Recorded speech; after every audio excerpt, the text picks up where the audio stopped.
Good evening, everybody. I think we'll go ahead and get started. Everyone's have a seat. I'm so glad to see so many of you tonight.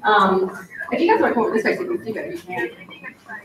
But it's rainy, it's cold, but I'm glad you're here.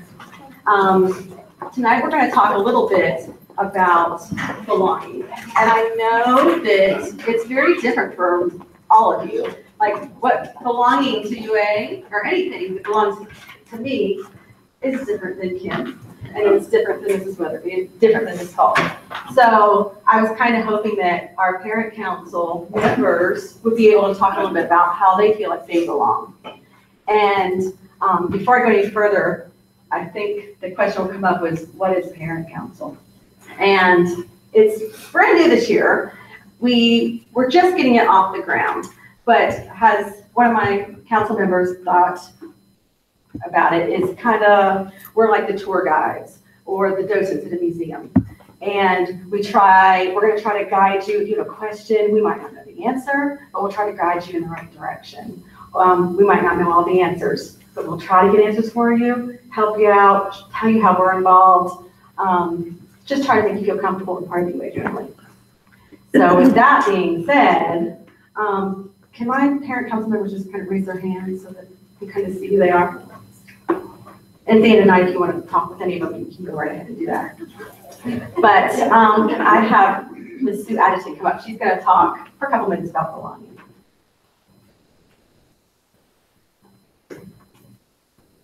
Thank you and welcome to our forum tonight. We're happy to see so many faces here. I talked to a lot of you before we got started, and it's really exciting to see people here who have been at UA for a long time and new faces too. So thank you all for coming out tonight. We're really glad that you're here.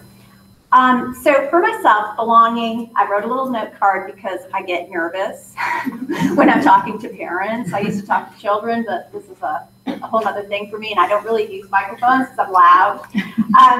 But for me, belonging is finding your place in the community at the school. And for me, it changed from when my kids were at lower school. I have a background in early education, and so I spent a lot of time going into the classroom, helping out with the teachers. It was my thing. But as my kids got older and now they're in middle school, they don't really want me around. Who knew? But I had to find a different place to belong. So for me now, I find my way to belong is through the hospitality committee. I do a lot of cooking, and also I'm involved in the sports here. It's been an adjustment for me to do that, because that's not really where I thought I was going to belong. So for you, you may find that where you thought you were going to belong changes, that you have to be adaptable and open-minded to finding out your final belonging place. So last thing, for me anyway, the more I put into it, the more I get out of it. And Kelly, she's going to talk to you too. Have that. We need you to use it so that people online can hear you. Okay. All right. My name's Kelly, and for me, I've been with the school for 4 years. I started as a parent when my daughter got in kindergarten. I somehow ended up as room mom. I still not quite sure how, but I found out that's where I belonged at that time.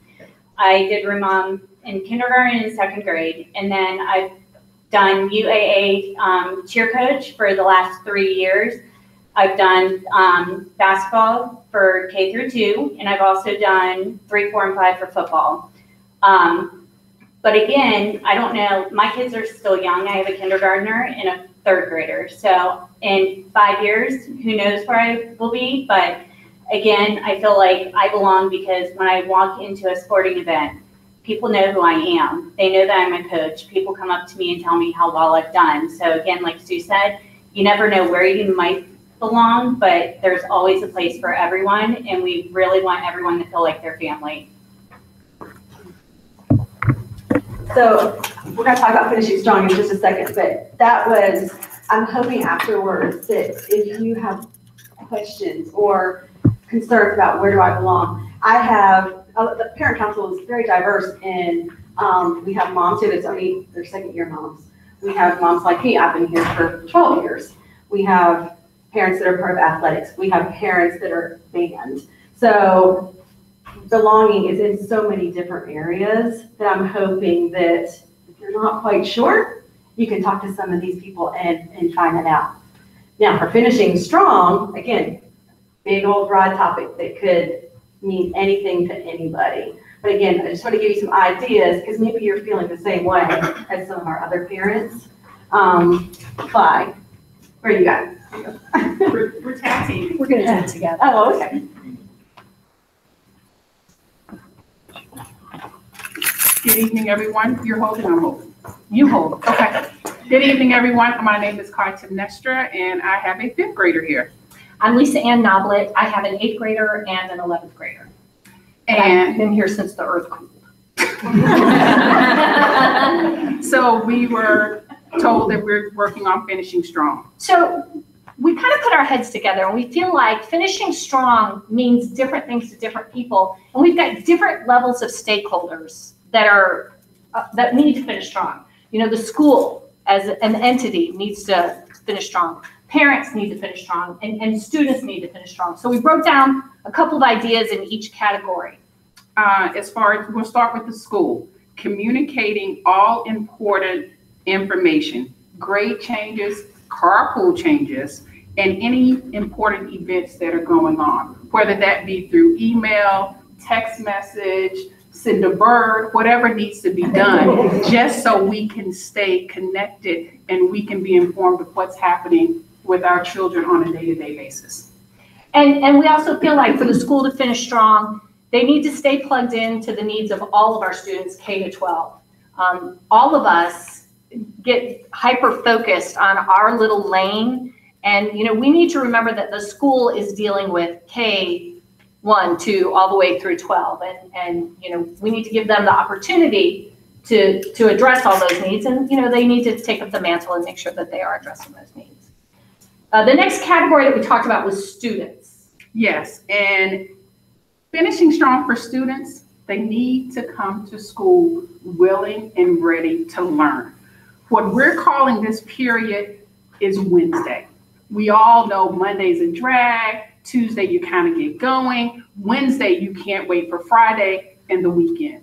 We're all on Wednesday. Everyone's looking forward to fall break, winter break. Everyone's looking forward to spring break and summer. But we need them to stay focused and know we need you to do your job. Your job is to come to school prepared. Your job is to learn, not be a distraction, and be encouraging to other students. And if you're having a problem, we need to tell our students, reach out. No one can help them if we don't know they need help. And we're here at UA to help.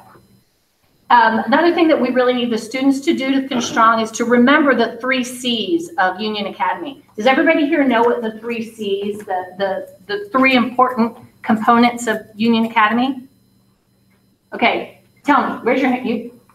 Challenge. What does that mean? Challenge means that we are offering a challenging curriculum for everyone. Not everyone learns the same way, but we're going to, you know, make sure that every child is challenged in some way. What's another C? Character. Character. Everybody knows character is an important part of UA.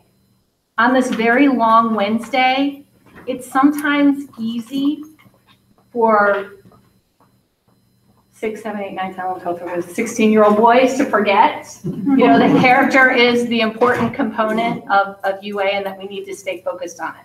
Does everybody know what the other C is? Community. You know, we need to get our kids out in the community. We need to remind them that they are a member of the community, not just the UA community, even though that's really important, but the community at large. And one of the wonderful things about UA is that they are given opportunities to integrate into the community in helpful and service areas. And hopefully that's something that they will take with them and carry on throughout their, the rest of their lives. Toe the line. Toe the line. Toe the line. These kids need to toe the line. You got homework. Get it done. You know, Put Fortnite down. yes. You know, you have, you got to go to bed at a reasonable hour. You have to get enough sleep. You have to come to school ready and prepared to learn.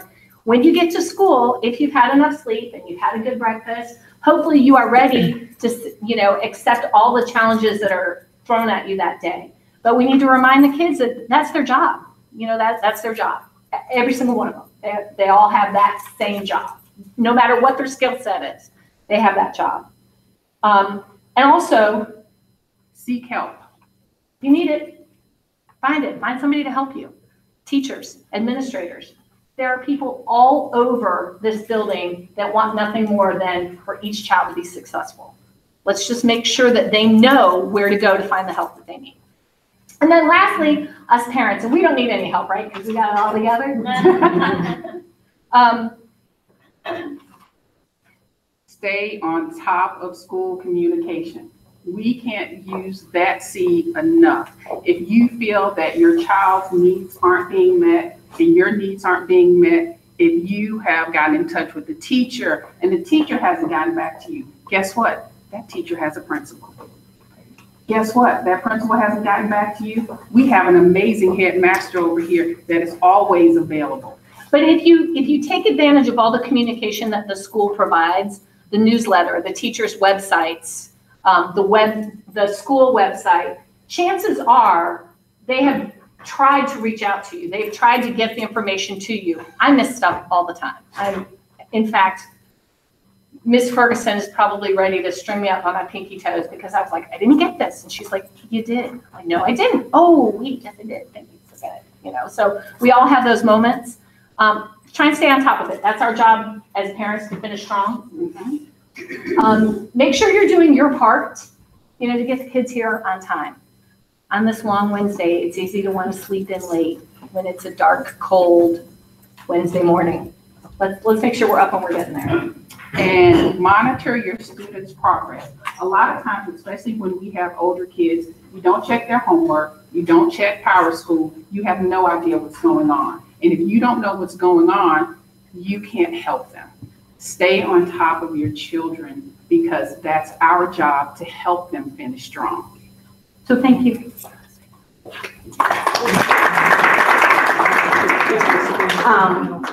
So I know you probably heard a lot from us, and I wanted to keep our part really short because I'm sure you're here to ask questions or want to be in the know about certain things. So I'm going to turn it over to Dr. Walters and let her begin, and then you guys can ask your questions. Thanks, Mandy. Good evening. I am here. I want to answer and address any questions you can. I already understand that we have a hot topic that people might want to talk about. And we've already set up a parent forum for that. That's high school graduation requirements. So if that's the case, I will answer what I can, but don't think I'm trying to blow you off if I wait and defer that to Mr. Zorn, who knows it frontwards, backwards, every which way there was and can answer it inside and out. But I'll try to answer anything I can.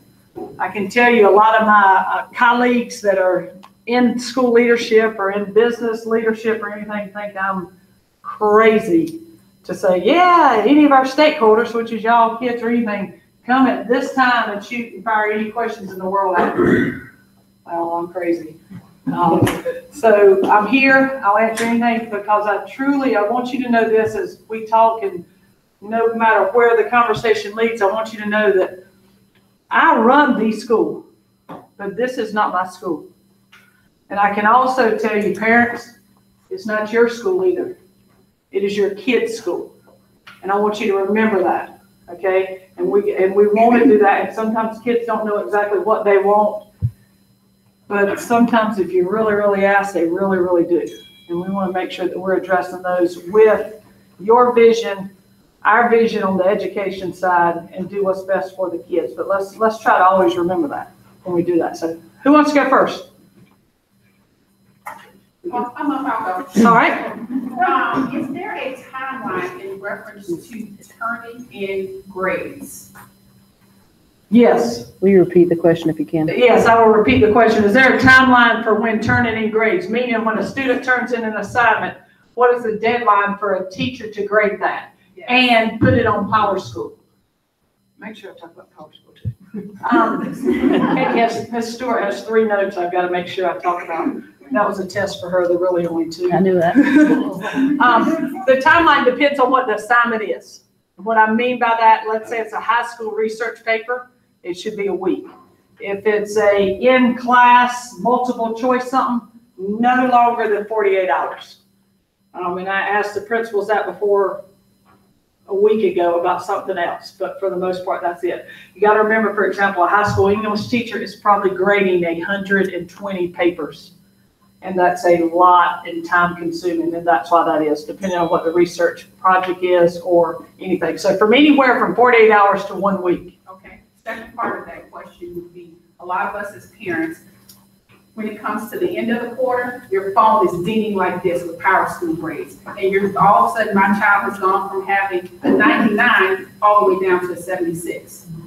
And I don't have time to try to talk to the teacher or my child to do anything about it because it's the last day of the quarter and those grades have just gone in. Are there consequences when those things happen? As far as the teachers putting those in, yes, but for the most part, I don't think email and our administrative staff will realize that a teacher didn't put them in unless it's brought to our attention by you or students or anything along that line. That's why I love the communication with parents. I love when they let us know. I'm not in every classroom. Our principals aren't in every classroom. We don't know every assignment that has taken place. But shoot us an email. Hey, I would start with the teacher first. Hey, Ms. Mitchell, I'm just curious. My son brought in a salt and flour map last week.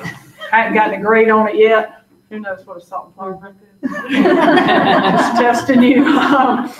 And then she should be able to answer it. And if you don't get an answer or an answer you would like, then you need to follow up with the administrator in charge of that grade level.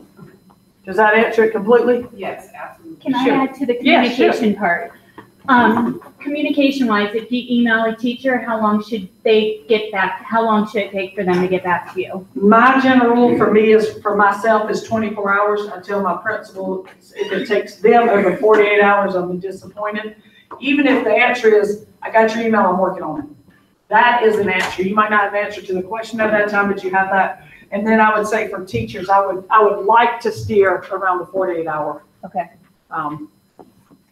Standpoint. I think there was a question, somebody over here. Can I continue on the grade? Sure. Has there been a change just recently on what grades are going to be counted toward final grades? My son was saying something about classwork and homework no longer Yes. being graded. There are some teachers in our school that are piloting a couple of things for us. There is a big push in education. If you ever were to study Harvard University, that's the best, easiest place I can say. Go Google it tonight, and you'll know more about it than I'll tell you right now. And you'll go, well, we're not Harvard. I'm aware of that. But they're the ones that have been doing it for years. And it's called standard-based grading, which means the state puts out a standard for math class. And in math class, you should be able to be able to master this standard, this standard, this standard. So we are doing some different studies along that way to where will we as a school, or would we as a school ever go more toward the standard-based grading? Meaning if you pass standard 1, you go to standard 2. If you don't, you stay on standard 1. So somebody might still be on standard 1 and other people might be already on standard 5. So it's letting kids progress as they can. And what is the difference between a 93 and a 95? Is there a difference in a 93 and a 95? Is there? So what does that matter when it comes? What matters in this philosophy is that I mastered that standard. I understand every aspect of that standard. Does it matter if I understand it at the 95 level or the 93 level? So that's what that is. So along with that lines, another thing that's happening, especially it's in lower grades, y'all can figure out why that is. I'm not going to say why I think it is, but in lower grades, sometimes the handwriting on some assignments that come in don't match the kid's handwriting that comes in. So we're grading it, but when they get in high school and they're doing quadratic equations, we don't have that problem anymore. Y'all, that was funny. Thank you, thank you. So along that lines, that's one of the things, but does homework make a difference? A habit is formed after something is done 7 times in a certain time frame. So if we send a kid home with 31 math problems and they're doing it wrong, when they come back the next day, we have to break that habit and then reteach it. So we're going into a lot of different philosophies and studying of grading and how it is, and that's what that is. So should homework be graded? I don't think so. So there's a different thing, and we could probably split this room right down the half, but whether it should, whether it not. So those are some of the things that we're studying, and that's probably where I'm assuming your son's getting at. And what is considered mastery? Being able If you have to quantify it, let's quantify it. I think honestly, the answer to that question would be better answered by a classroom teacher, depending on what that subject is and what that actual standard is, more so than me standing up here and saying that. I mean, it would be them to that. It's basically, can I say my ABCs frontwards, backwards, sideways, write them in capital letters, lower letters, cursive letters, and capital cursive letters. Okay, so let me say it a different way. I love teaching the mastery. I'm a fan. Let me throw that out there. But I think it's important for students, it to be communicated to students that my expectation is mastery will look like this. Right. 85%, forwards, backwards, whatever it is. Are we making sure that we are communicating that? Yes, and that's where like a rubric would come in along those lines. Yes. And we are just starting to freeze the ice before we even consider the ice sculpture. Okay. And what form we're going to use. I mean, we're just right there on the edge of it, because then it goes into a whole spectrum of things where Harvard doesn't give grades. So do we give grades? Okay. We decide as a school that grades aren't important as long as that they can master and they understand the content. All right. Now, how do they get in college? What are they getting in college based on? So it goes real deep, and then to what extent do you take it, what extent do you not? So it is a slow slope that we're just looking to see where do we want to go with it. Yes, ma'am. What efforts are being made to retain teachers, and did you decrease turnover? Yes, I can tell y'all, do I have a dream team member in here? On our staff, we have what's called the dream team. And our dream team is made up of teachers or people in certain grade levels from every representation of our campus that makes up this committee. I meet with them at least once a month, and our dream team tries to help us steer the school in the best way we know possible. So that if a senior teacher is in there and a first grade teacher, we're making sure we don't forget first graders on the campus. We don't make sure we forget seniors on the campus. But our dream team, one of the charges I gave them this year, it's a dream team. What I'd like for you to do, in my opinion, under my tenure here, I feel as if we have, for the most part, the staff that we want to have. Does that make sense? I think we can all improve. I think every one of our teachers need to improve. I definitely know your headmaster needs to improve. I think our principals can improve everything. So along those lines, we're having them decide what we can do to help retain our teachers. So we've talked about it several times. They've put some competitive little things in that tries to bring the staff together. If you do any studies, the number one reason people leave an organization, more so than anything else, is colleagues. Or they stay because of their colleagues. These are my friends now. I can't let them down. I can't this. When we poll our teachers, the number one thing our teachers ask for in studies, and every year I've done this, we have not done it this year, is they want time. Our staff wants time. They want time in the room to plan. They want time when they go home at night. They want time not to have to come back to the school for an event. They want to be people too. But on the flip side of that, because they sign up to this profession, everybody wants their email responded to within 48 hours. So it's a give or take. We're trying to do things, personnel things, to make sure we give anything we can back to our teachers, and also make it a recruiting tool to gain other teachers. Crazy example. I just wanted to let you share you a little brief where my mind is. And Ms. Mitchell can speak to this, or anybody else here that's here that works for us would like to. Shredder, you were here for a little.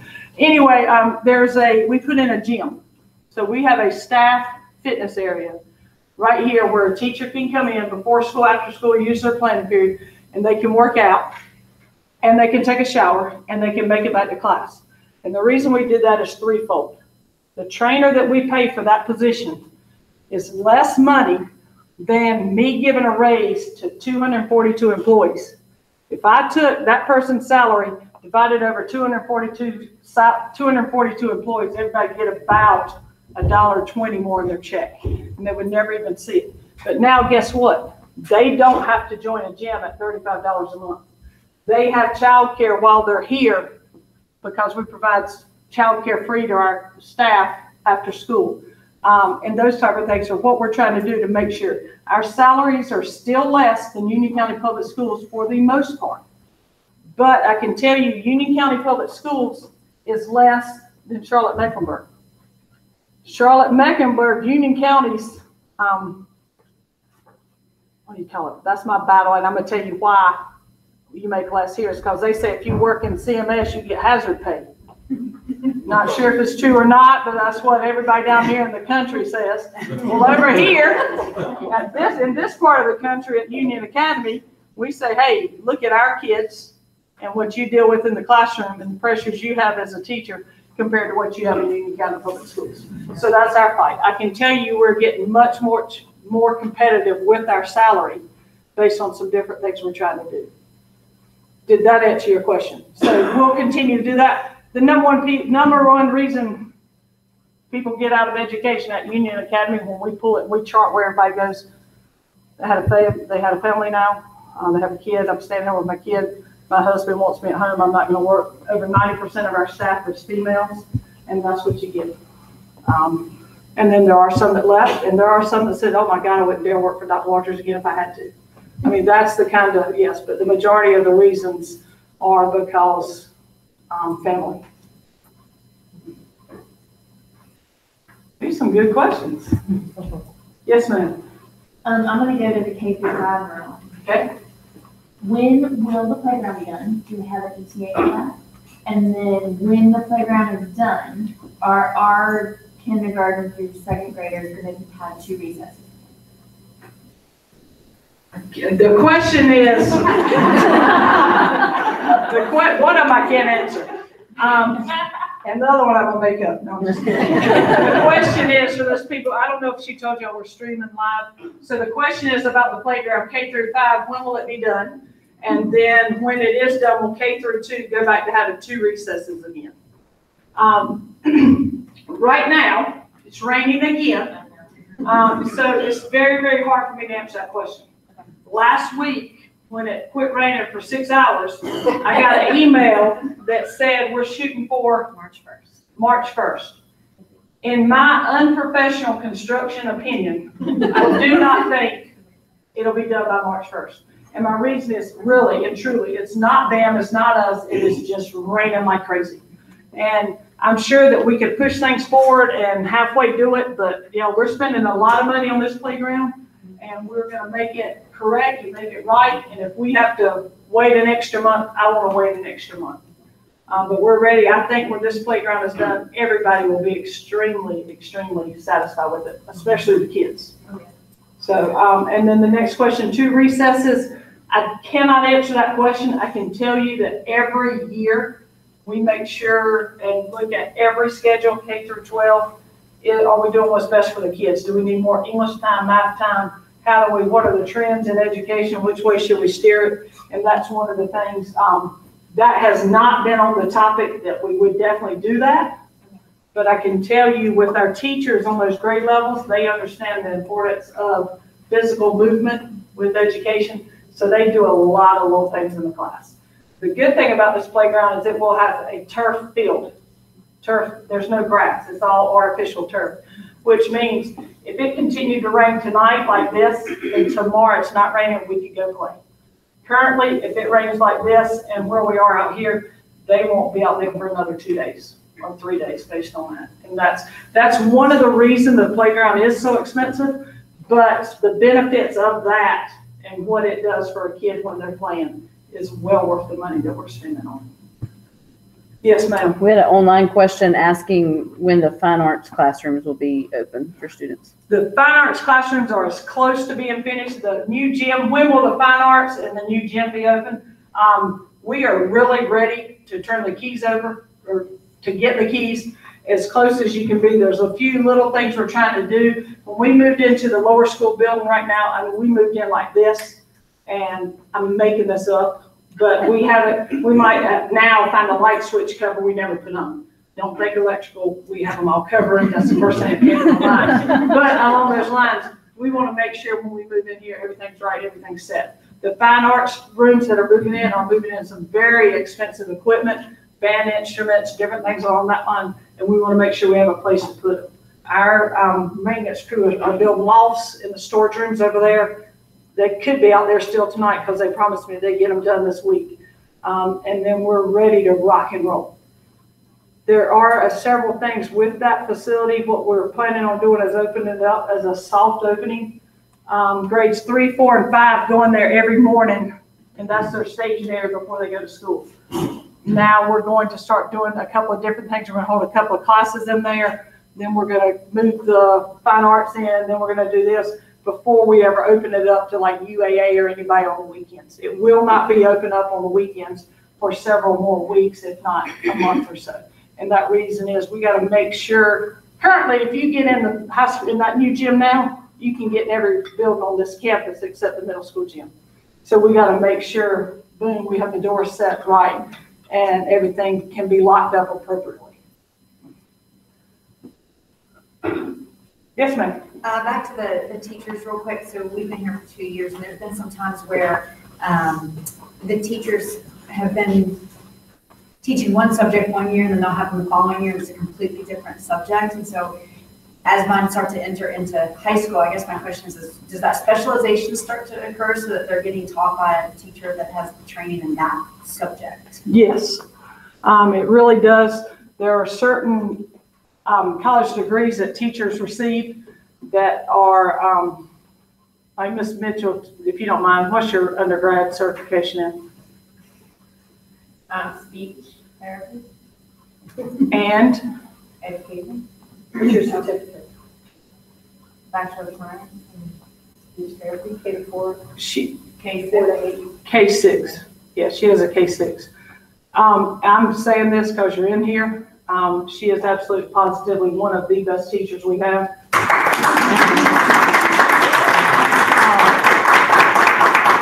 I couldn't have gotten luckier that she was the one in here, and I couldn't have gotten luckier that I knew that was what her degree was in. Because if I had to tell you what Ms. Stewart's was right now, I couldn't do it. But we moved her from kindergarten to 4th grade this past year, or 2 years ago. Yeah. 2 years ago, one of the best moves we've ever made. And that just shows sometimes people think they're where they want to be and need to be, and you make them do stuff they don't want to, and they hate you and call you terrible names. Cannot believe you did that, Miss McGinnis.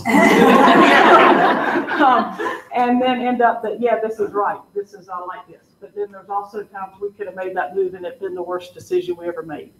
I can tell you that some of our teachers, if you were a 5th grade math teacher, and you teach math 6 times a day throughout every day, day in and day out, sometimes it gets very, very repetitive. You leave out things between one class and the other class that you didn't realize you did because you'd already covered it 4 other times. And should I not have.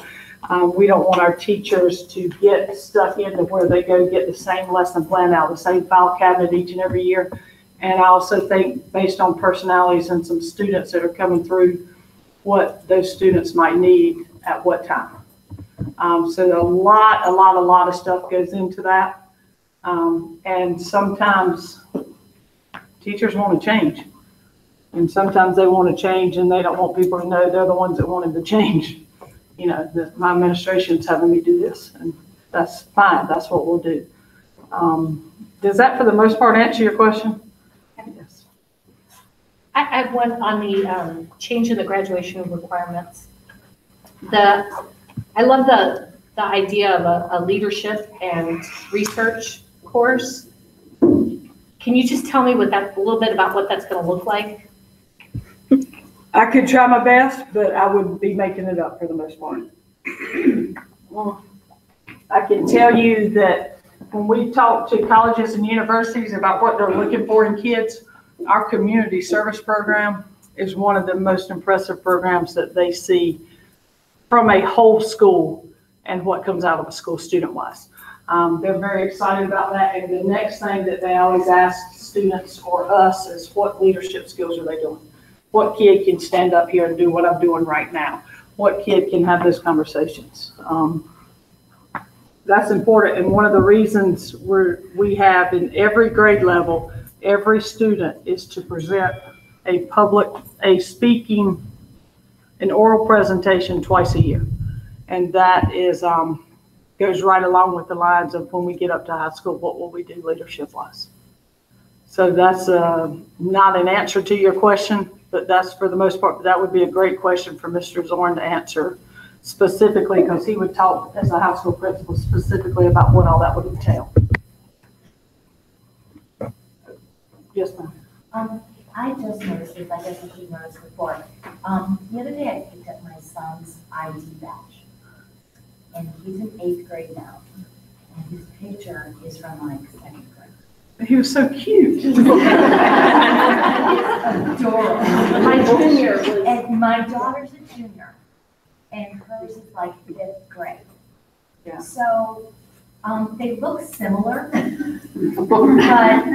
they don't, my daughter looks really different. So why is it that when they get there, I mean, I know it's probably an expense, but I mean, if this is an identification kind of thing, their name's on it, is that something that will be changed ever? Will she graduate with that? Just question. Yeah, well, if we can have more kids keep them until they're a senior and keep up with them using one of our character traits responsibilities. Yeah. He's like, I've had to pay $5.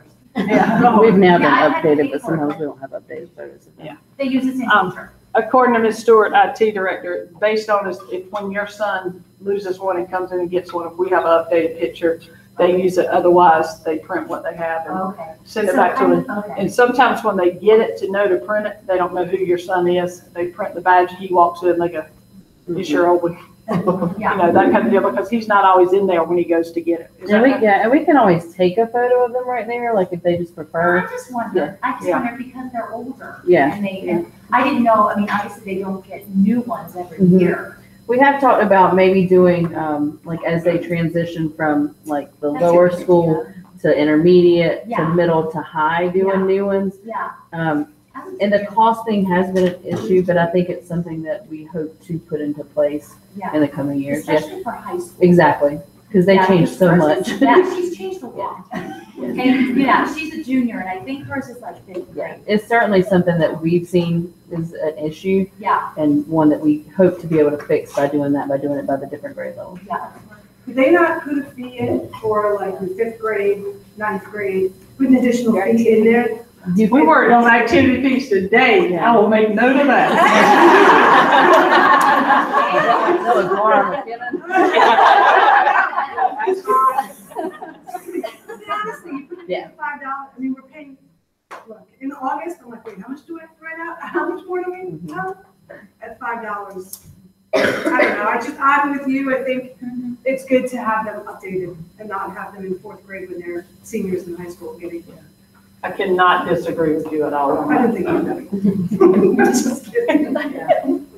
Do we have a question over here you I want? thought so. Did you have? Yes, So I sir. had kind of a selfish question. So we're first-year parents, and so how strong is the word preference in sibling preference?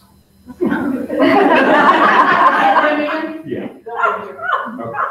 Since I've been here, they've never not gotten in the following year. Excellent, thank you. Let me answer it that way. They've never not gotten in the following year. Yes. And the lottery is now open, but they still have to apply. Yeah. They apply for the right grade. 10:01, I had the application. Is that across the board in all the grade levels? Yes. What I just said, I've never not had a sibling get in the following year since I've been here. Yeah. Until this year.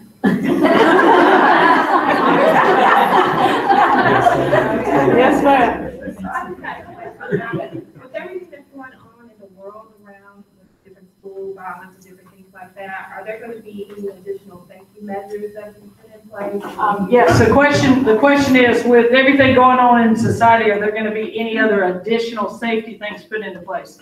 Yes, and yes, there are some you're not even aware of, and we won't tell you about. We drill a lot, and I tell our staff, there's some Miss Mitchell that a staff member is not aware of. And the reason is, for all we know, sorry, I'm gonna pick on her again, she could be a shooter. I mean, that's the way we look at it.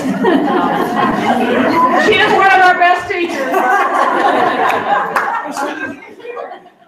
So along those lines, yes, there is more. We ask, I'm a freak about safety, but we ask our insurance company to come in and do mock studies of us, and mock this and mock that. And we ask the police to do it, and I've asked private police people that I know, I've asked military private people that I know that come in and try to do different things to see where we are. According to our insurance company and a group that Ms. Stewart works hard with through cyber security and what all they can do that way, we are like on lockdown compared to most places, which makes me feel good, which is very irritating to parents and other people, but I am positive we have holes just like everybody else. I'm positive if we want to fill them, we will continue to. Like, we're going to put the white fence, if you remember, that should be going back up over here before long, where y'all, the fence just ends. You just have to walk 20 yards and go around it. I mean, so there's certain things that are for the perception as well as just a deterrent. If that, they have to run 20 yards further to get somewhere, that's a good thing. Yes, ma'am. The new metal gates that just went in over by South Parkville and the one up here at the front, are they going to be locked during the day after a certain period of time? Yes, the last carport, the metal gates on both sides that have just been put in, will they be locked during the day? Yes, during school hours, they should be. Currently, as of now, they're still working on the locks and mechanisms within them. But yes, they should be. The last people that do carpool at 8 o'clock are supposed to shut them when they come in, and then they should remain shut the rest of the day. And the first people that go out and do afternoon carpool are supposed to open them back up. So if we are walking at the sidewalk to volunteer and we watch a high schooler come from the parking lot through the gate, shuts it, and keep going, who do we notify? The front office. Okay. Yes, the front office. Now, there is a badge swipe that's out there now that as of today began working. We just installed it. Their badge swipe should be able to work for that. But they should be locked. Correct. Correct. So you need to do to the high schoolers what you've done to the smaller kids, because my 2 third-grade boys told me today when they came out to be picked up, when they stood at the gate and they were the first ones there, they had to wait for a teacher because they said, "No, Dad, you can't open it. It's electrified." It's electrified. If you touch it before a teacher touches it, it will electrify.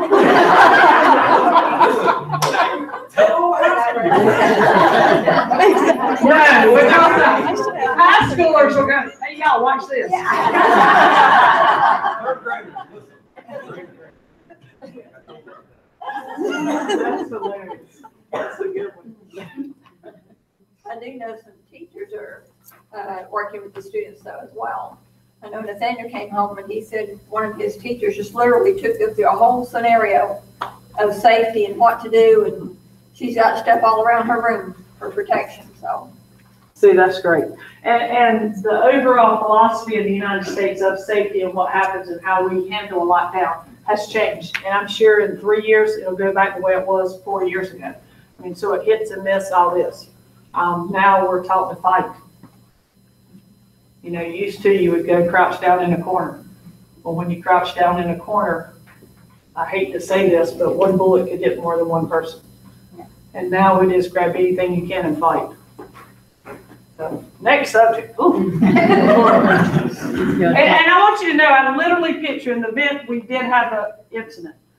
I just picture CNN asking me questions. And I'm serious, and I want to know when I'm talking to a camera at CNN, what am I saying? And am I, I've got chills. Am I saying, I should have, if we would have had a little more money, I could have. And I have made a vow to myself, as well as all of your kids and you, it's not going to be that I should have or I could have. I mean, I feel like we have truly put as much as we possibly could in, and I'm very proud of what we have, but unfortunately, I'm sure we still have holes, and we'll continue to get better. But the biggest deterrent are people. And y'all, people line up for carpool about 11:48. No, afternoon carpool, not morning carpool, or afternoon carpool. And it's those people seeing, like when you said, should I say, what should I do when I see a person come in? Y'all, I'll never get mad, or any staff member should ever get mad about somebody telling us of a potential something. And in return, I want from our parents, I'll never get mad that carpool was held up today because Dr. Walters was making them run a drill. But I had a doctor's appointment. Okay, how's that gonna sound on CNN? I was going to run this drill, but 6 parents let me have it because they had doctor's appointments, and we never practiced during carpool. Those are the things that are important to me. Shootings don't typically happen when the whole school is shut down and they're sitting in class. That happened during lunch, that happened during recess, that happened before school and after school. But that's not when we practice drills because it's not convenient.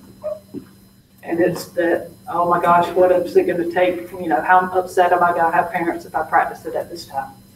And those are the type of things, because we let life get us going so fast, so quick that we don't think about those things. And I'm willing to take those hits. I just gotta get a few more people behind me and we will. On that line, may I say something first? The number one reason there are school shooters is because they're mentally ill. 1 in 4 individuals have some type of mental illness. 1 in 4. We have it here in our campus. I'm positive we have it with our staff. I'm positive we have it with our parents. Everything. So with that being said, schools are not given the money or what they need to provide that help. And there are a lot more single parents, a lot more 2-family working parents because of time and stresses in life that's going, parents aren't able to afford it either. We reached out last year to Atrium Health, and Mike Lutz, the guy that runs the local hospital, went to him and said, I said, Mike, I need help. And he said, what do you need? And I said, I need a mental coach. He said, what's a mental coach? I said, it's a position that I didn't know what else to call it, but that's what I need. They provide our athletic trainer to us. So if you get hurt playing our sports, the athletic trainer takes you. That's through Atrium Health. I went to him and said, I need the same exact thing, but I need somebody that can help us, not when we sprain an ankle, but when we have a mental issue that we're dealing with. And he said, I like it, Ann. I don't see it happening. Have a good day. Came back and said, I'm not stopping. But he was super passionate. You're exactly right. I'm not being funny. I mean, he was super passionate. He called me back about 3 months later and he said, hey, come back in and let's talk about that again. So I took my little group, we went back in and talked. And he said, all right, I just wanted to hear a couple more things. Left, and I'm going, we didn't get it again. About 2 months ago, I would say, he called me and said, come back in, I'm ready to take the next step. We will be getting, through Atrium Health, through the hospital, a mental coach. We're not sure the title of it yet. We're going to have a whole group make that up that can come in and work with our kids. They're not going to work through our Exceptional Children's Program. They're not going to work through our EL program. They're not going to work through our guidance program for the most part. They're going to be on their own like our athletic trainer is. So it's going to be more along the lines of a life coach. And as soon as we're ready to start hiring, we had a meeting yesterday about who exactly we're looking for. It'll definitely be a certified person. They'll be paid for by the hospital, but they'll be an our employee. And this first semester, as soon as we can get them on board, which hospitals move a little slower than we do. I mean, they've got a lot of interviews that take place, but as soon as we get them on board, I don't, for the most part, the rest of this year, want them working directly with students for that much time. I want them working with y'all. I want them working with our staff. I want them teaching us signs and things that we should look for, and what do we do with it when this happens? How do we handle it? Is it at home? How do we handle it here? And develop that relationship with the kids to where it's a cool place to go talk. And you'll hear a lot more about this as we get the position on, and we're going to have meetings like this with the individual to introduce them to the parents, talk to them. Parents can call and say, hey, look, you might want to check this out with my kid at some point. And really, really, really work to get the connection between home and school. And where do we go with that? That's one thing this past month was great when he told us he's going to do that, and we'll move forward. But we don't want it to be, oh, so you went and talked to the shrink?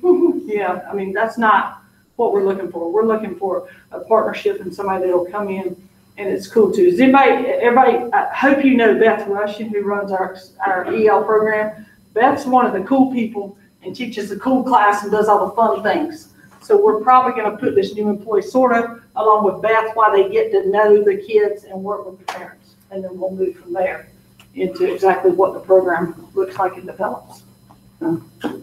Yes, ma'am. 3 quick things along that, just as a note. I've just read and seen some things. It's also help training the kids because there's that whole bullying, Yes. thing, and just how to report it without tattling, because then you've noticed if somebody else is bullying somebody, and we teach our kids to stand up for them, then they stand up for them, and then they actually, all that kind of fun stuff. So hopefully that'll be a part of it as well. Secondly, my assumption is that from the lockdowns or whatever, that the communication is indeed through the text that we typically get, right? So if there's additional concerns here, we already get the text from you, but it would be the additional parents you need to meet at this is how you're going to communicate. Because I'm just And thinking there are 2 people on this campus that know where that place is. Okay. And that's it. That's fine, but that's just my plan. Right. And Yes. then the final. Do not come to school, please. Don't come to my text. No. Right.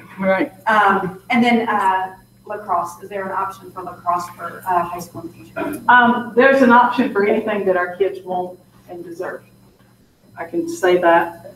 A girl was in my office yesterday talking about it. And I said, show Coach Gosnell the players, show them the future of it, and then let's move from there. And then once you do that, you got to work into Title IX and make sure we have enough male and female sports and we have everything along those lines. But yes, that's how football started. Because Union Academy never had plans to have football when it first started. But a group of parents got together with their kids, brought it to administration, to the athletic director, UAA, whatever, and then it developed and started. So yes, that's always an option. Can I just touch on her with the students? Back in July, my daughter started a club, who's a junior year, one union, and she had, and it consists of a group of high school students, juniors and seniors, that mentor younger kids, middle school kids, talk to them about bullying, whatever their issues might be, because it's easier for a kid to talk to another kid. That kid can't get this club off the ground because it's constantly being, there's no time to meet, and that's from administrators. She's emailed, because she needed a teacher to be a mentor. She emailed teachers all summer long. It's now going into February, they've met maybe 3 times. She finally found, Mrs. Green, who's been phenomenal, has helped her with that. They are supposed to meet during Cardinal time. Can't meet. Mr. Dorn never returns an email, and I love this school, and that's my only complaint, is the clubs, like, there's no, even the academic societies, like, they don't eat, what do they do? Just to get a cord? Like, I don't understand. I have different requirements for different academic societies, which is another question I have, is why is it a 4.10 for one society and a 3.86 for another, when if you actually go on the National Honor Society, and I love that Union Academy sets the standards a little bit higher, but why isn't it across the board? And if you've been in that club since you were in middle school, then as a junior, you're told you can't be in the club anymore because you don't have a 4.10, you have a 3.98, which to me is unfair, because a 4.0 is good, it's great. And I'm going to tell you what I've heard you say, okay? She's asking a lot of questions about honor societies and different clubs and going in here, and then that was number 1, and number 2 was how to start a club. So those are the things I'm going to address. But first of all, I think that what I heard you say is you emailed a principal and have not gotten a response. And I would like to think, you don't have to answer this, that you tried more than once. So I'm going to assume that you have tried more than once and haven't gotten it, because anything can happen with an email, it can get lost or whatever. If I was you at this point, I would take it up one more step and try the headmaster and see what happens when you got that email. You're next. Right, and see what happened when you got that email. I'm a parent, so Right, and I'll tell you, She's gonna be in college. I'll tell you what'll happen. Based on what I assume that email will say, will be, tell your daughter to come see me. Right. And then we'll go from there, with Mr. Zorn involved in that conversation or whatever principle it might be and move forward. There might be other reasons I'm not aware of why the club wasn't started or what was brought to their attention, how it would look, that type of deal. But that sounds like definitely something that would fit. The little bit you told me sounds like it would fit directly with what our philosophy is at Union Academy. Right, we've communicated back and forth, you and she have, about this, and you thought, again, great idea, but it's gone nowhere. And she does have a good core group of high school kids that want to be part of this, and now she's like, it's like just falling by the wayside, I don't know what to do, and she's so disheartened by I had it. a note about those two things. Yeah. to look Okay, into it more. perfect, yes. Sorry. I mean, that sounds like something that we should be doing as far as honor society. But when Yeah. she mentioned that, I'm like, Yeah. there is a group here that. No, and there's always somewhere else to take it. There's somewhere past me. Past me is our school board, and past the school board really comes back to me for the most part. Or you can call the state, you can do any of that, but not for something like that. I mean, for something big, because earlier somebody said something like that. I want to make sure everybody knew. If you aren't happy with me, you can contact the school board. We have 2 school board members here tonight, these 2 lovely young ladies. They're my bosses. Yes, ma'am. Power School. With the mental coach, life coach I was referring to, it makes me read a lot and all of that going on. It's really hard for me to believe. I sit here and say, and there are studies that say 1 in 4 people have a mental illness. That's strong. But if that is the truth and the facts based on research, and not just my research, but like in smart people's research, they say that anxiety. Does anyone in here know anyone, please don't say names, that deals with anxiety? Along those lines, we have no clue as adults what triggers anybody else. One of the first questions I was asked tonight is, once my kid finishes a assignment, how soon can I know the grade? Or how soon can they know the grade? Or how soon can they know the grade? Because that does cause them great anxiety. It does that teacher too, knowing they got to get it out to them. But with that being said, one of the case studies I read was about a girl. Lived with her mother and her father, had an older sister and a younger brother, something along those lines. She was a middle child, but really wanted to succeed. Loved education, believed in education, worked so hard. And she told her story of when she would walk out of the house in the morning and she knew she had her test. What would happen to her physically and mentally when her father would say, hey, good luck on your math test today. He thinks he's being so supportive. He thinks, hey, I'm behind you on this. It would make her anxiety go through the roof because of the pressure of what that was, and he thought he was being supportive. And to know that the minute when we went to school, to know the minute that grade is put in before you get home, your parents already know about it. And what can we do when all the grades come in at the end and they go from a 90 to a 70? When we went through school, they never knew I had a 90. Well, that'd be a reason, but they never knew I had a 90 to see it drop to a 70 or a 70 go to there. They knew what I told them. And if I was really, really bad, they got a phone call. Other than that, you waited, and every 9 weeks, you got a report card. And then you were either grounded or you weren't grounded. And now, every week, every one of you are probably talking to your kids about their grades and where they are. And it goes back, because there's a lot of ladies in this room, one of the studies I read goes back to girls with self-image and how girls all think they're fat. Oh, I'm fat, I can't eat. And it's that description and that self-reflection that they have, the same with the grades as it is with, I'm fat. I'm not going to eat lunch today because I'm fat. I can't try to talk to a guy or be with my girlfriends because I got to study or I'm going to be stupid. And so the pressure and things and what's happening in society today, and we all think we're helping, how much we're really, really hindering by asking that and knowing their grades. Oh my gosh, your teacher called, I heard you did this.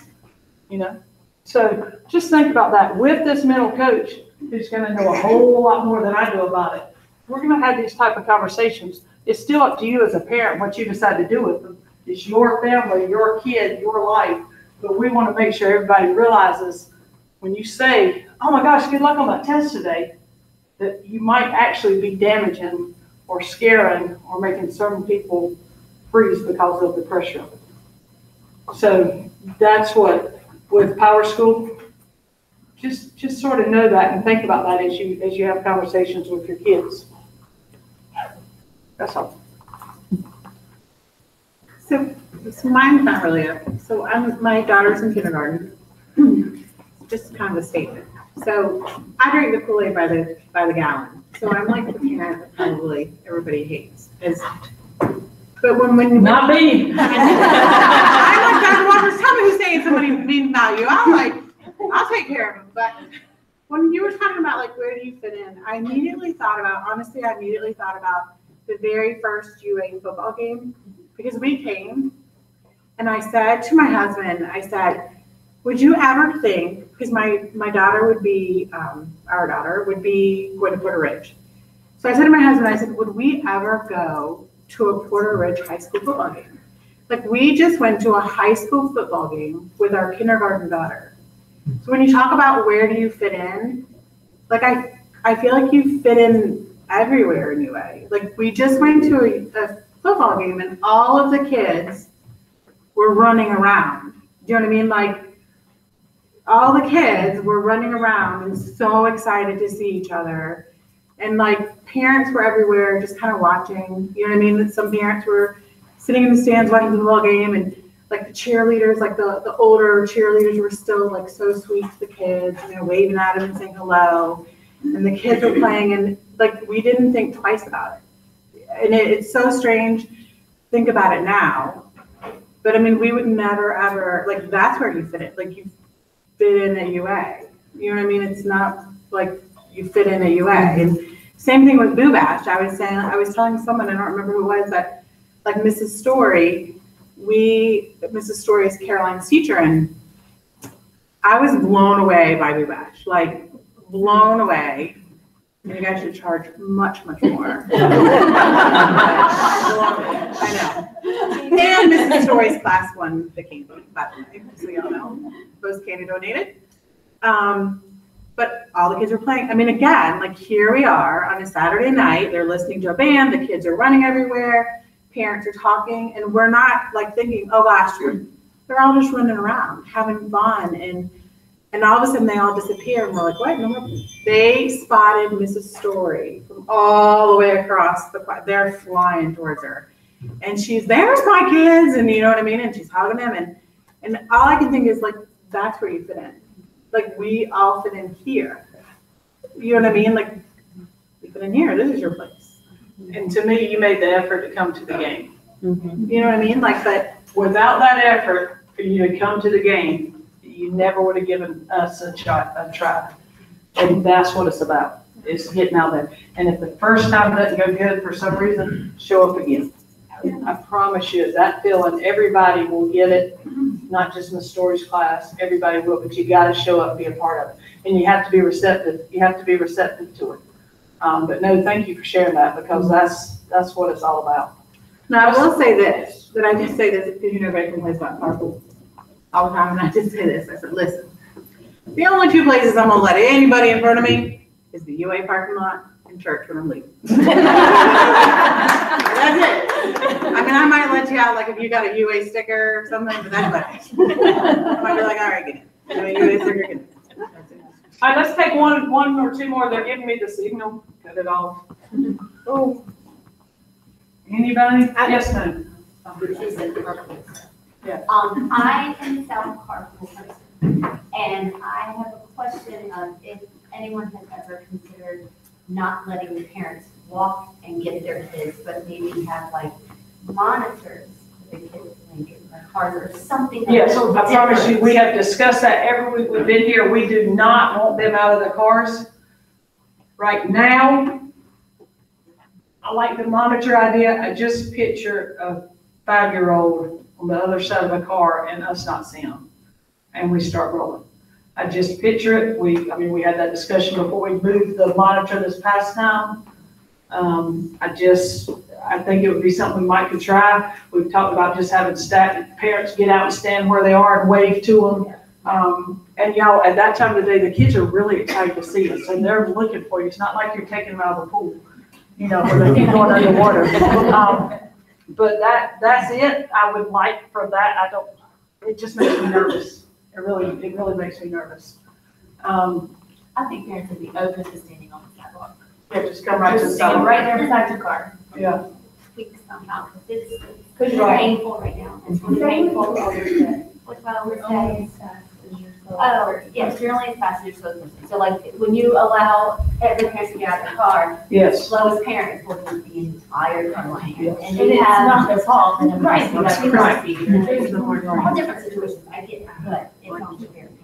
Right, one of the questions I heard, and I'll talk to Mr. Zorn and Mr. Brett. Zorn, every principal's in charge of different things. Mr. Zorn is in charge of all the carpool. Mr. Brett and Ms. McGinnis handle that, but Zorn, if it's a tie, Zorn breaks a tie, so I put somebody responsible for everything. They have that conversation constantly. Zorn is ready to try it, and Brett and McGinnis are still like, but what if that one kid's right there? I mean, is it worth that minute? So it's something we could look into. I think the first few days, that it would take us longer to run between every car and look just to make sure, but eventually it could. Could a high school volunteer? No.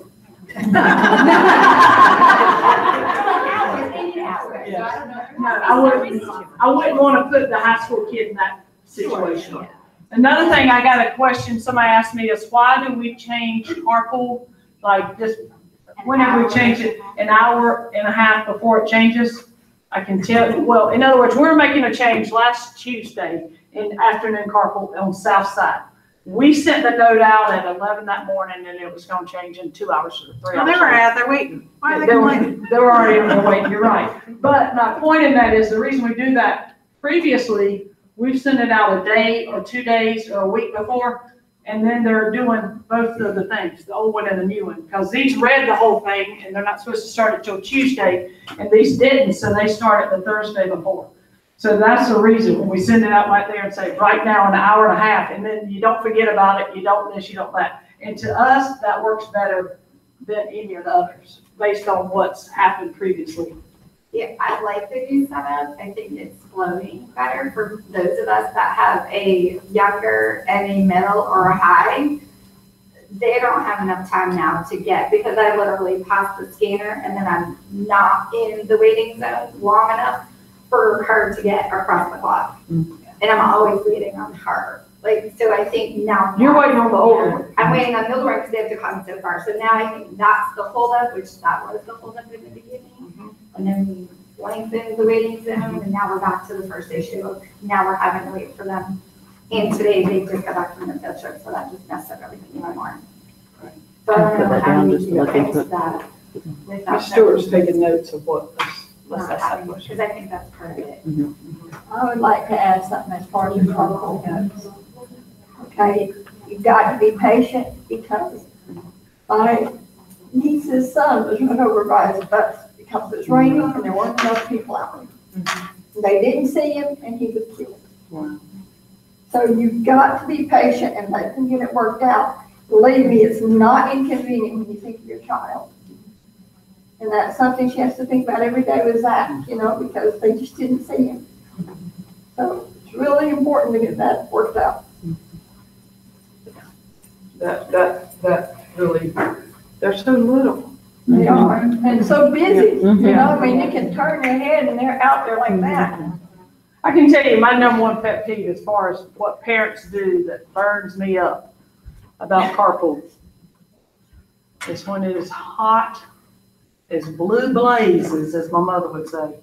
And our staff is taught all day and they're standing on black asphalt and they're directing traffic and parents are in the car with the air conditioner on and will only roll the window down this far at us because they don't want the cold air out. And I'm like, really? You can at least roll the window all the way down if you're going to let us have it. Don't do it through the scratch so your air, we're just dripping wet. That one really makes me laugh sometimes. I'm like, really, y'all? All right, one last question. Yes. I can't check my email every day, even when I get it straight to my phone. So by the time I get the signups for volunteers, every slot is full, and I'm stuck with, what do I do now? Right. The one thing I find, I'm a working parent with my husband, and we would love to volunteer, but it's kind of the same thing. We get to our email and it's already full, and then the one thing that I could do, one person signed up for 20 slots. Yes. And then I'm part of there's no that. opportunity left. Go ahead and call me, because a lot of times, Yeah. what happens is happening now. And I always tell people in the beginning, they're on it, and they sign up for everything. And about Christmas time, the slots are full, but people aren't either bringing stuff in or showing up. So, there's a lot of times I can tell you, just come anyways. Morning carpool. If you look, probably right now, all the slots are full, but I came in on Monday and Tuesday, and I see like 3 people out there. And I'm like, if you want to do morning carpool, I say for at least on the south side. The more the merrier, because those children, if you even stand by one car and open that car door, smile at them, good morning, and I have parents, some can only go till 7:30 because they have to get to work. You want to come from 7 to 7:30? I don't mind, and I don't think the kids mind either. But if you're still having problems with not finding signs or things that you could do in your time, call me. There's always, I'm always interested too, some parents will come around the school and say, did you ever think about people doing this or this? I'm like, no, I haven't. We're thinking maybe even next year, sectioning off the campus. So maybe right out here, this little flower bed that maybe a family could do. They're in charge of it all year. That'll be their volunteer hours. They come every Saturday, make sure the weeds are pulled, just checking out. It's gonna take time for you to come from your house and check it, things like that. Or call me, we can talk about what are your interests? Because you just never know, something that you do in your personal life could somehow turn into a volunteer opportunity here. You just mentioned some items are delivered. Would it be beneficial to you if you had a list of parents, like I could even do things last minute. So if I don't get one of those 20 slots and someone didn't show up, you could always call this list of people and say, hey, you know what, we didn't get this $20 gift card. Hey, you know what, we didn't get this bag of cheese or lettuce or whatever it might be. I could. And here's another one. We have a reliable list and we're sitting here going, yeah, I'll do it. Here's another one we always need is cleaning people. And by that, I mean anytime. You can look at our calendar. There is an event on this campus about every night of the year, not just the week of the year. After any sporting events, we can always have somebody clean. During a sporting event, we always need concession stand help. We always need ticket booth help. The custodians right now are here cleaning. You can come clean in the evening with them. We just need to set it up so they know who you are and you're supposed to be here. And I wouldn't clean the things they're doing. I would do the things that are like on our monthly cleaning. Like we wipe the top of the lockers down monthly. I'm making that up. But that would be something that, wow, is even better, especially during, and we've been very fortunate right now. We haven't had a big hard flu season as far as we're always saying, come up, just wipe stuff down. We're just going to give you Lysol wipes. You just go wipe everything. Cleaning the water fountain. Yes, cleaning the water fountain. Yeah. So there's always things you can do like that. You can go around in every classroom and dust the top of the projectors because that makes them last longer. And even sometimes on the weekends, I'll hear, I could probably go now and see that if I say a donation, it signs up like this. When we had our campus cleanups, I'll have, it's kind of embarrassing to say, I'll have 60 signups, and our maintenance guy will say, he has people sign in, and I have 25 actually show up. And so I'm kind of in that position. I don't know, doing things on the weekends or providing other things, we're given the opportunity, but I think things come up. I know kids get sick, or a weekend event, you have a home or sporting, anything comes up. But seriously, just call me. We can talk it through and try to come up with something for you. Oh yeah, I was wondering if you could do something like a suggestion box, like a what do you want to do for your school, and maybe come up with an idea of something that you could do to come up with all your volunteer hours. There's a million things that need to be done, I'm sure, but, you know, as long as you think about it and you're willing to do it. And I can Put tell you that right next week in the newsletter. I love that. Yeah, I love that. And Denise is one too. She came up with something. It was, they were taking the books around, extra books, I guess it was, for Miss Green. And Denise and Clyde were like, why isn't this something, we could turn this into a volunteer opportunity once a month. And collecting books from, if parents have old books at home that their kids don't read anymore. They said the kids absolutely love the books. So now they have turned something that they just did once as a, we just need to get rid of these, into a, this is gonna be a volunteer opportunity for us now. So you just, that's what I'm saying, you just never know, something that's just ordinary can come into a volunteer opportunity. Yes. That's one thing, Yes. that's kind of a reminder, to put out the word to your friends, your employers, your churches, your sporting groups. If you're gonna throw something away, let me look at it, I wanna take it to my school. I'm in that situation now, our employers went paperless, we're cleaning out file folders and cabinets, and so I've spent countless hours packing and going through like hanging file folders, because my employers forgot that I'm gonna take all that stuff and throw it away. So just to remind everyone, just put the word out to your friends, like, if you're getting rid of books, I'll take them to the school. If you're getting rid of filing cabinets, you make a phone call, hey, y'all like filing cabinets? I told Christy Bromwell last before I could finish the question. So, I mean, this is a reminder to put the word out to everyone, because my coworkers and employers forgot. So, just a reminder. Some parents might hate me for saying this, but are you allowed to implement a fine if you sign up for something and don't show up? You pay $5 for a little badge. Like, if you can't give 24-hour notice, because there are people waiting anxiously to, you know, like I look at the signs 1,000 times a day and say, oh, okay, there's $7, I can send in muffins. Because you just never know what. Honey, you can send in muffins anymore. And we do. I do have one. And I do have a parent that did that last year. She did the cutest little things that would do, and that's kind of how the Muffin Monday thing started, because that's what she was doing, was I'm getting some hours in, I love the bake, I'm appreciative of y'all, can I do this? And like, of course. Yes.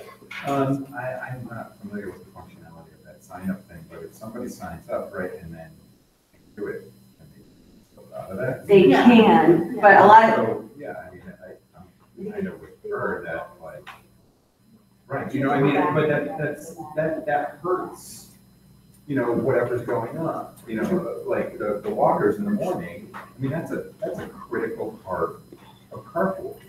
And if you're short on there because, you know, whatever, this person, hey, I'm gonna volunteer, and, oh, I can't make it. And, yeah, things happen, life happens, but, you know, if we're a community, we should be all helping each other out, and you should have, you know, you should be thinking of others and like say, okay, I'm gonna take this out. Hey, I contact you, listen, I can't do it this morning. You know, can you put out a feeler, have somebody take my place? Great, awesome. Do you know what I mean? And so a lot of people will tell me, but by, you know, our school starts at 7:30, if they send them email at 7, and we drive into the school by 7:30 until I get my computer and going, it won't even. I couldn't do it, but you're right. A lot of people, and I don't want to say that people don't ever tell me, but there's a lot that don't. It's a simple concept. You have enough responsibility to sign up. You should have enough responsibility to unsign up if you're unable to do it. If it is last minute, yes, you're right. There's things can happen, but get back to the art thing. I've been there many times. There will be 50 signups, 48 of them are signed up. You got 35 people here. You turn around, or I cut the tractor off, and I'm like, okay, there's like 6 people here, and we've been here 45 minutes. Yes, I understand. So my suggestion, and this is my personal opinion, you have to sign up at the beginning, and you have to sign up at the end. If your name's on a vote, you don't get it. That's just me. Or you can have a, like she said, a call list for backups. Just somebody that, like that one weekend, all those people didn't show up. And he could have been like, hey, or just send out a multiple. Well, let's do this, Mandy. Put a call person on there. If I sign up, I can't come to Saturday cleanup, but y'all 3 can. So y'all were coming. My responsibility, because I can't get there at that time, is to call them and tell it. Now, we can't give you each other's numbers, but if you put it on that Sign Up Genius, you gave it to yourself. And then we'll call that. And we'll get your address and some eggs. Somebody have another question? I was thinking too, like on the sign up score, it's never a bad thing if there's more food. Mhm. Like Absolutely. Mondays or, you know. Our staff likes to eat. We can all, we can all sign up say, if you don't put a slot, please don't let that deter you from bringing muffins in. Yes. Because the people that are looking for it are probably actually gonna read all that. You know what I mean? The people that want the sign are probably gonna read down to that part. And be like, all right, I guess I'll take muffins in, no problem. Yes. Let me say something about what I like about this school, because it is a community school. I started this off about it's your kid's school. It is your kid's school. And then guess who's in charge of the kids? Yours. So along the lines, if I have 5 people that say, yeah, let's try not getting out of the car, and we as a school truly want to not let South Carpool get out of the car, I'd like to send out a sign-up genius to just those carpool people, which sometimes you can't do depending on how we put it in there. Then it might go to everybody and do a survey and say, hey, do y'all want to try this? We'll try it. Now, the problem once you try it, if it goes great from your perspective, but from ours, you know, we've had some incidences, then we're going to stop it. And then everybody gets mad. Well, it was going great.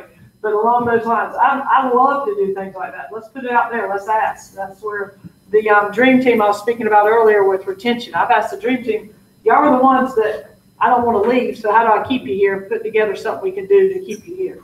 So we'll do that. Last carpool thing, but I know that, well, for tonight. I know that car segregator is probably super smart and can assign numbers. You know, it probably does, but we don't use that functionality. Do we? I don't know. We don't use that. We use the name. I know that, like at a regular elementary school, now granted, they've got less kids than we do, and we're dealing with all car riders. But if you had a section, you had zones along the sidewalk, and your kid knew which zone you were in. You have to get to that zone. Well, yeah, but the zones are a lot smaller than everybody walking all the way up. It used to be zoned. It kind of does that. It does it more at North Carpool than it does at South. Right, and I knew that it did something like that. But you can set it up for different sets of cars. Like it'll say 60 cars in zone 1. So it'll kind of count 60 cars that come through. It's a little bit off sometimes, but then it gives you a general idea of where your car is as a student, because it pops up and says zone 1. And then you have a monitor in each zone. And then if you want to take extra security, and the parents stand just on the sidewalk if they're in their zone. I don't know. Let the car tag reader do the work. There is according to the car tag people, we fuss, her car didn't get tagged today, yours didn't today, tomorrow's yours, tomorrow's that. There's like they guarantee a 98% readable rate. I can tell you there is one kind of car, I'm not telling you what kind it is. There's one kind of car that according to them, it will not read. It has yet, we have one of these cars in our carpool at least, but it's never not read that car was tagged. So there's something like polarized sunglasses or something, there's something in this one kind of car, a Peugeot, there's in that one kind of Peugeot car. Does anybody know what a Peugeot is? Yeah. I don't think nobody's gonna know that car. But in a Peugeot, and that's not a car, but in a Peugeot, it won't read it because it won't come through that time warp or whatever it is. But it's 98% of the cars. There's not many people whose car tag doesn't read 2 days in a row. But they get aggravated, and then that's when they start trying to cheat if it doesn't read once. I really hope my last week's message in the newsletter helped people. Please don't go up and wave your tag. Kids are watching you. And I think that's very important. All right, last question. You called last question. Yeah. This is really the last question. Meeting adjourned. Thank you for coming. Very important. What I'd like you to do next time, you have anything like this, bring somebody with you. And not your spouse. Bring somebody fun. Why don't you tell them when 32 on mine. Next week, yes. When is it? When is it? Next Thursday. Yeah. 24, 8, and then another one at 6. 2. No, 8 a.m. And both will be streamed. Where is that meeting? NPR. But it'll also be streamed. Okay. With And that 32 on the mine. same subject. 32 people on the. Thank you all. Thanks for Make sure you joining do us. your vocal serve. Yeah, that's what I thought, because they said.